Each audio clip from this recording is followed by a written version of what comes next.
જય શ્રી કૃષ્ણ। આજે આપણે જાણીશું વૈશાખ મહિનામાં આવતી ત્રીજ એટલે કે અખાત્રીજ વિશે। વૈશાખ મહિનામાં આવતી શુક્લ પક્ષની ત્રીજને અખાત્રીજ તરીકે મનાવવામાં આવે છે। આ દિવસે માતા લક્ષ્મી અને ભગવાન વિષ્ણુની પૂજાનો વિશેષ મહિમા છે।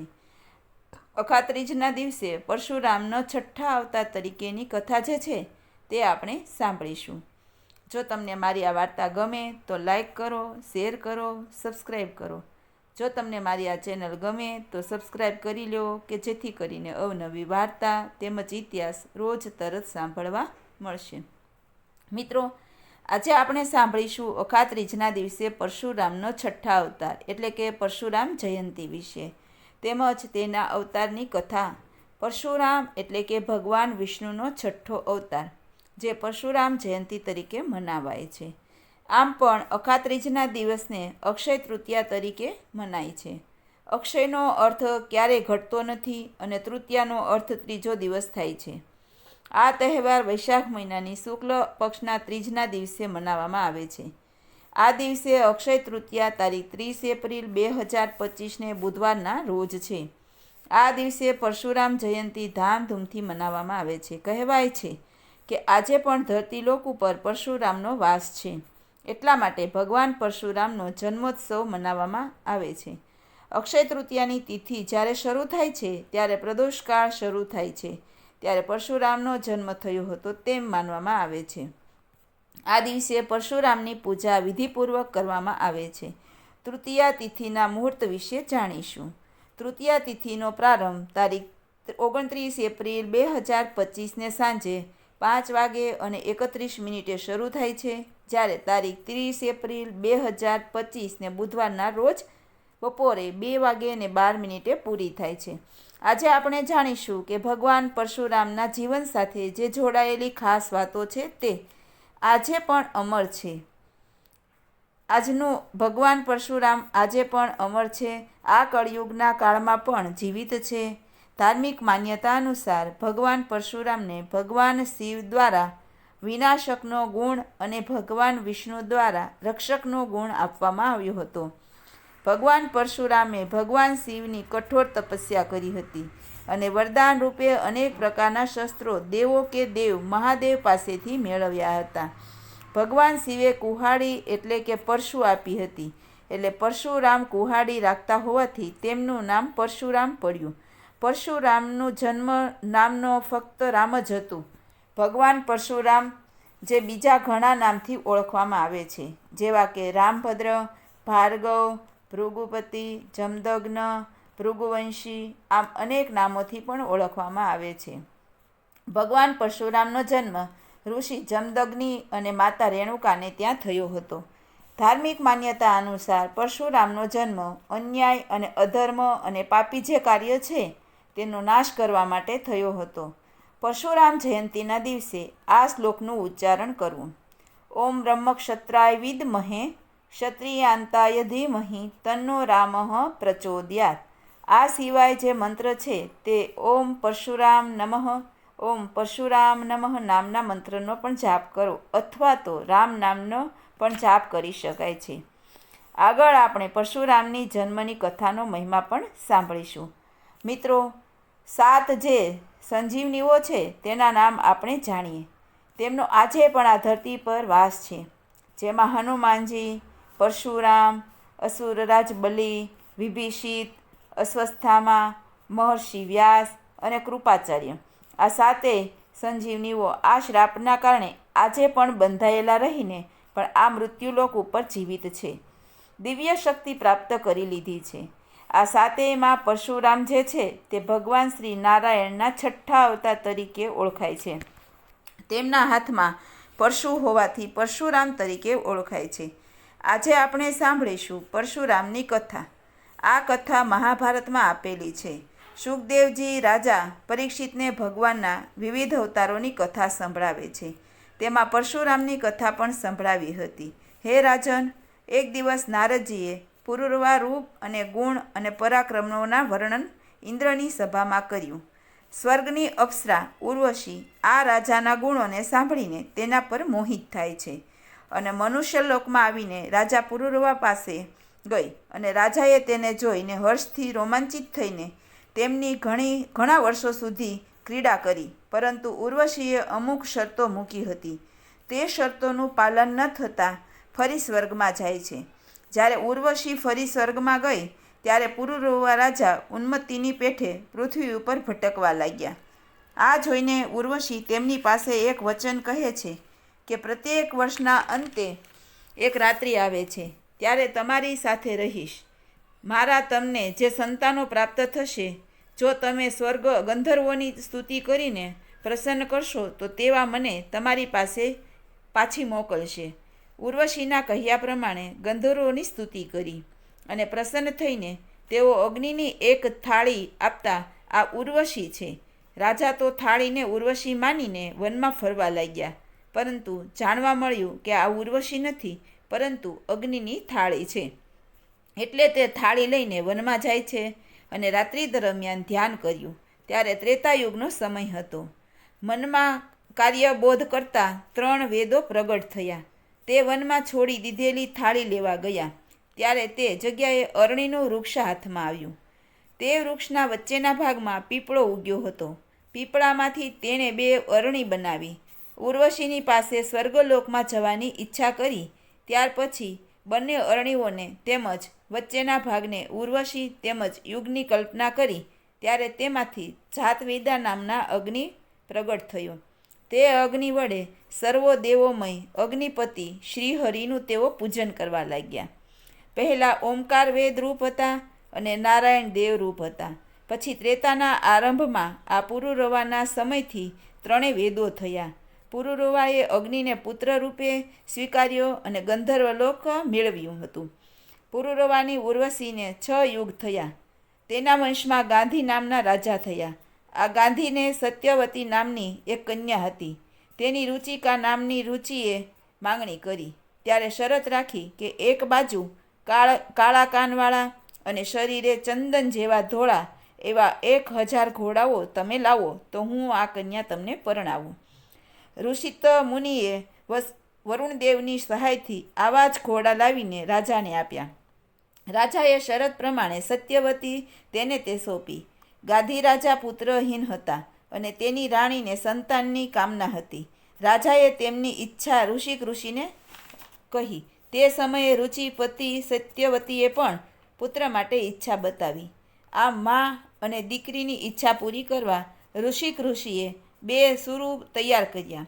એક બ્રાહ્મણના મંત્રોથી પોતાની પત્નીને અને બીજો ક્ષત્રિયને લગતા મંત્રોથી તે રાણીને આપવા માટે તૈયાર કર્યા.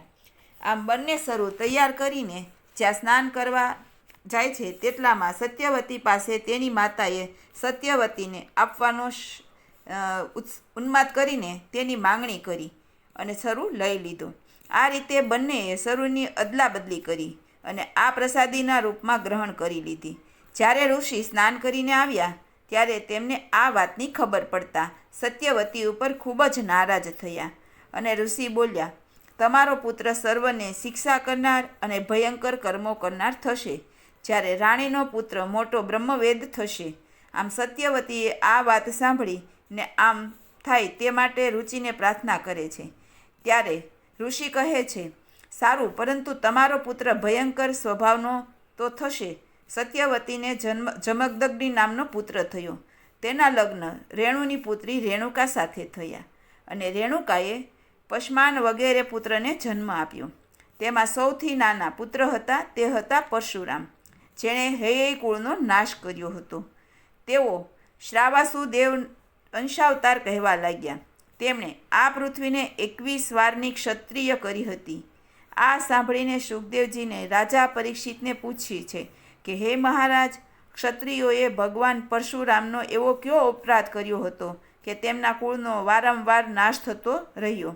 ત્યારે પરીક્ષિત સુખદેવજીને કહે છે કે હે રાજન, હૈયય કુળના ક્ષત્રિયોમાં અર્જુનના નામે એક રાજા હતો. તેણે ભગવાન દત્તાત્રેયની સેવા અને સ્તુતિ કરી તેમણે પ્રસન્ન કર્યા હતા. તેમની પાસેથી 1000 હાથ મેળવીને અજીત થયા. તેણે યોગ અને સિંધુવાળું ઐશ્વર્ય પ્રાપ્ત કર્યું. અહંકારી બન્યા. તેણે વરદાનમાં 1000 હાથ મેળવ્યા હતા, એટલે તેઓ સહસ્ત્રાર્જુન કહેવાના. એકવાર તેઓ નર્મદા નદીમાં જળ કરતા બેઠા હતા, ત્યારે તે પોતાના બાહુઓ ફેલાવીને જળ પ્રવાહને રોક્યો હતો. ત્યારે લંકાનો પતિ રાવણ પૂજા કરતા હતા. સહસ્ત્રાર્જુને રોકેલું જે નદીનું પાણી ઉપરવાસમાં ફેલાવા લાગ્યું, એટલે રાવણને ગુસ્સો આવ્યો. આમ બંને વચ્ચે યુદ્ધ થયું. ત્યારે રાવણ યુદ્ધમાં હાર્યો હતો. રાવણને કેદ કરીને મહાસ્મતી નદીમાં થોડો સમય રાખીને પછી અપમાન કરીને કાઢી મૂક્યો હતો. આ સહસ્ત્રાર્જુન દેવોએ કે આ જમદગ્નિના આશ્રમે આવ્યા. આ ઋષિએ કામધેનુના પ્રભાવથી તે રાજાને યોગ્ય આદર ભાવ સત્કાર કર્યો. તેના સત્કારથી પ્રભાવિત થઈને જમદગ્નિની ટેક કામધેનુ ગાયની લેવાની હતી. જ્યારે ઋષિ માન્યા નહીં, ત્યારે રાજાએ સૈનિકોને આદેશ આપ્યો કે કામધેનુ ગાયને વાછરડા સહિત બળજબરીથી લઈને મહિષ્મતી નગરમાં જાય છે. ત્યારે પરશુરામ આશ્રમમાં આવે છે.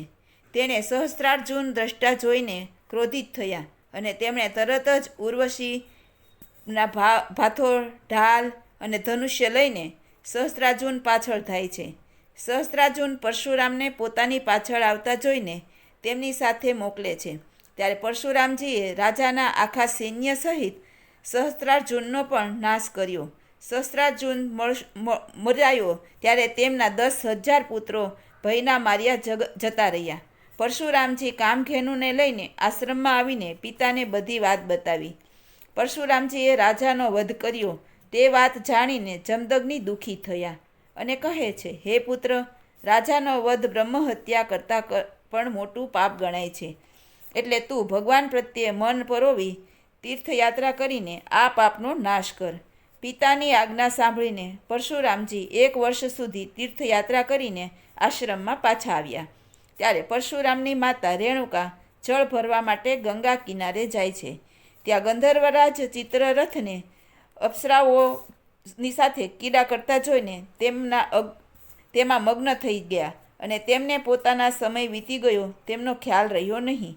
પછી જાગ્રત અવસ્થામાં આવતા તેઓ તરત જ જળ ભરીને આશ્રમમાં પાછા આવ્યા. મુનિની સામે શરમથી તેઓ આંખો ઢાળી ગયા. ત્યારે મુનિ જમદગ્નિએ પતિનો માનસિક વ્યભિચાર જાણીને ક્રોધિત થયા અને પુત્રોને પોતાની માતાને મારી નાખવા માટે આદેશ કર્યો. પરંતુ પુત્રો માતાને માર્યા નહીં. એટલે ઋષિએ પરશુરામને આજ્ઞા કરી કે હે પુત્ર, તારા ભાઈઓ સાથે તારી માતાનો વધ કર. ત્યારે પરશુરામે પણ વિચાર્યું, જો તે પિતાની આજ્ઞાનું પાલન નહીં કરે તો તેમણે પણ શ્રાપ આપશે, અને જો આજ્ઞાનું પાલન કરે તો રાજી થઈને તેને જીવાડવા પણ સમર્થ છે. મહાન ભક્ત શ્રી પરશુરામજીએ પિતાની આજ્ઞા મળતા જ માતા તેમજ બધા ભાઈઓને વધ કર્યો. જ્યારે જમદગ્નિ ઋષિ અત્યંત પ્રસન્ન થયા અને કહે છે કે પરશુરામ, તમે જે માંગો તે વરદાન આપું. ત્યારે પરશુરામે વરદાન માંગ્યું કે હે પિતાજી, મારી આ મૃત્યુ પામેલી મા તેમજ મારા ભાઈઓને ફરી જીવનદાન મળે, પરંતુ જીવત થતાં આગળના જન્મનું સ્મરણ ન રહે કે તેઓને મેં માર્યા હતા. આવું વરદાન પિતા પાસે માંગ્યું. ત્યારે જમદગ્નિ ઋષિએ તથાસ્તુ કહીને આનંદિત થયા અને જાણે કે બધા ઊંઘમાંથી જાગ્યા હોય તેમ જાગી ગયા. એકવાર સહસ્ત્રાર્જુનના પુત્રો પિતાની સાથે વેર લેવાની તક શોધતા હતા. એક સમયે પરશુરામ અને તેના ભાઈઓ આશ્રમમાં ન દેખાતા ત્યારે સહસ્ત્રાર્જુનનો પુત્ર આશ્રમમાં આવીને જમદગ્નિનું ઋષિનું માથું કાપીને લઈ જાય છે. રેણુકા જોઈને દુઃખી થાય છે, બૂમો પાડવા લાગી. બૂમો સાંભળીને પરશુરામ આશ્રમમાં આવ્યા અને પિતાને મરણ પામેલા જોઈને તે દુઃખી થાય છે. રેણુકાએ 21 વાર છાતી કૂટી હતી, તેથી પરશુરામે 21 વાર પૃથ્વીને ક્ષત્રિય કરી હતી તેવું માનવું છે. પરશુરામે પિતાનું શરીર ભાઈઓને સોંપી હાથમાં ફરસી લઈને ક્ષત્રિયોનો સંહાર કરવા માટે નીકળી પડ્યા. તેઓ મહિષ્મતી નગરીમાં જઈને સહસ્ત્રાર્જુનના પુત્રોને મારીને તેમના મસ્તકોનો મોટો પહાડ કર્યો. કુરુક્ષેત્રના સીમંત પંચક સ્થાનમાં લોહીના 9 કુંડો કર્યા. પછી પિતાનું મસ્તક લાવીને તેમના શરીર સાથે જોડીને યજ્ઞ કર્યો. યજ્ઞની સમાપ્તિ પછી સરસ્વતી નદીમાં સ્નાન કર્યું અને સર્વે પાપોનો નાશ કર્યો. આજે પણ તે જ પરશુરામ ક્રોધમાંથી મુક્ત થયા. અંતે શાંત ચિત્તવાળા થઈને મહેન્દ્રાગીરી પર્વત પર બિરાજમાન છે. આવી રીતે અધર્મનો નાશ કરીને ધર્મની સ્થાપના કરી. ભગવાનનું વચન છે, હંમેશા પૃથ્વીલોક ઉપર જ્યારે પણ ધર્મની હાનિ થાય અને અધર્મની વૃદ્ધિ થાય છે ત્યારે ભક્તજનો પીડા પામે છે. સાધુજનોની રક્ષા માટે પ્રભુ કોઈકને કોઈક પ્રકારે જન્મ ધારણ કરે છે. એ જ રીતે શ્રી પરશુરામ ભગવાન આ ધરતી ઉપર આવ્યા અને અધર્મનો નાશ કર્યો, ધર્મની સ્થાપના કરી. એટલે આજે પણ પરશુરામ જીવિત છે. માટે પરશુરામની પૂજા અર્ચના કરવાથી તેમજ આપણે હનુમાનજીની પણ પૂજા કરીએ છીએ અને જે ફળ પ્રાપ્ત કરીએ છીએ એ જ રીતે ભગવાન પરશુરામની પૂજા ઉપાસના કરવાથી કે કથા સાંભળવાથી જીવનમાં સુખ શાંતિ પ્રાપ્ત થાય છે, આરોગ્યની પ્રાપ્તિ થાય છે, સર્વ મનોકામના પૂર્ણ થાય છે. મિત્રો, મને ભરોસો છે કે આ વાર્તા તમને ખૂબ જ ગમી હશે. જો તમને ગમી હોય તો સબસ્ક્રાઈબ કરજો જરૂરથી.